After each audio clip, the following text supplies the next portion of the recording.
Okay, working on the shaker chair really gives you a foundation for understanding how a chair is designed, the upright back, the solid seat base, things like that.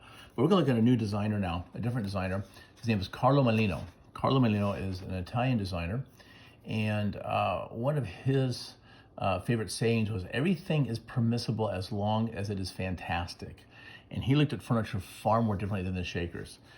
He looked at it as being something that had a very strong graphic element to it.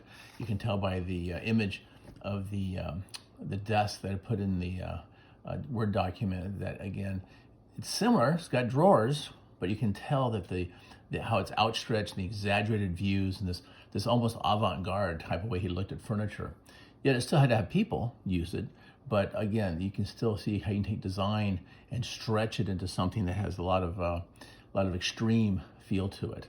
So we're gonna look at this chair, but again, even though it's more extreme or different and organic, it still has the same basic principles of your building this block, okay? And it's in perspective this way, so your lines go this way. So we'll go ahead and work on that. I'd suggest you take your pad and break it in half, because up top here we're going to do the Carlo Mollino chair, and below on the lower half we're going to put the next one, which is a Wendell Castle in his chair. So we got 3 chairs we're working on. Anyway, so the Carlo Mollino chair, again, we'll look at the design that's in the document.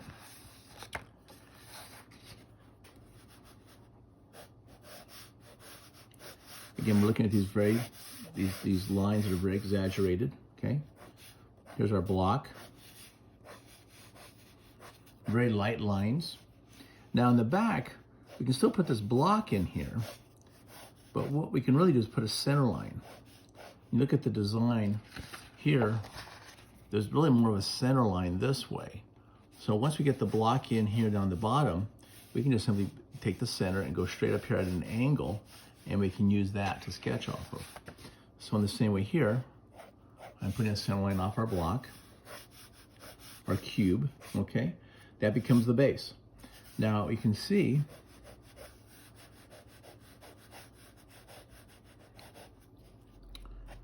they got the center line here, but we're gonna, outside that center line, we're gonna put 2 lines on the outside of that center line.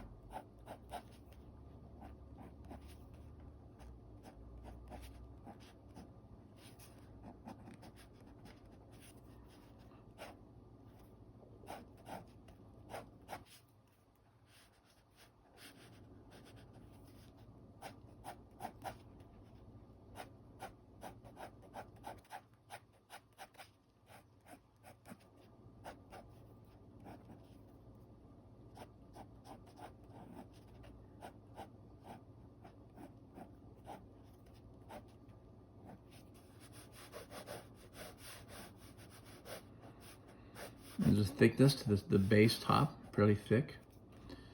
His back pieces are embedded in the top of the seat base. This wraps around, we can do this. There's our base. And then you can tell by if we go to the center here, that's where he's bringing his legs out. So he doesn't bring the legs straight down.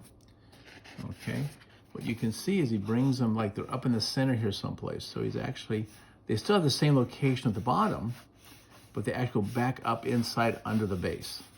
So we could actually extend the base here, put 4 points, but we're gonna actually then arc these back inside like this.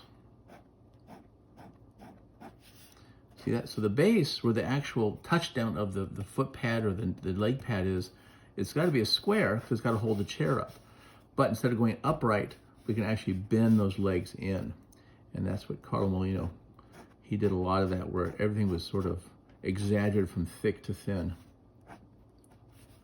Go back here.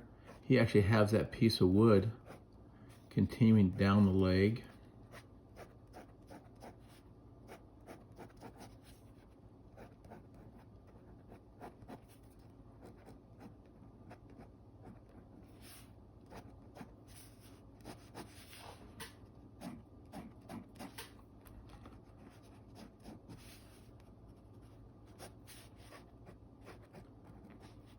The other leg would be back there someplace.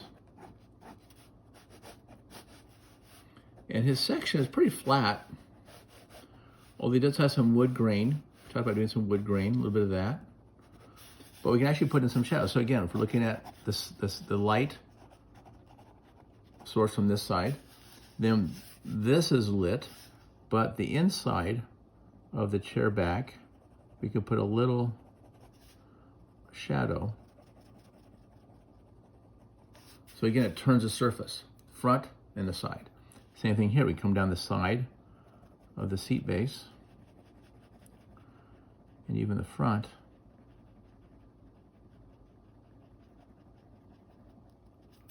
See that? Side, or top side. And then on the inside, because the light and the shadow is covering the legs on the far side here, we can put a shadow here, and even put a shadow here a little bit.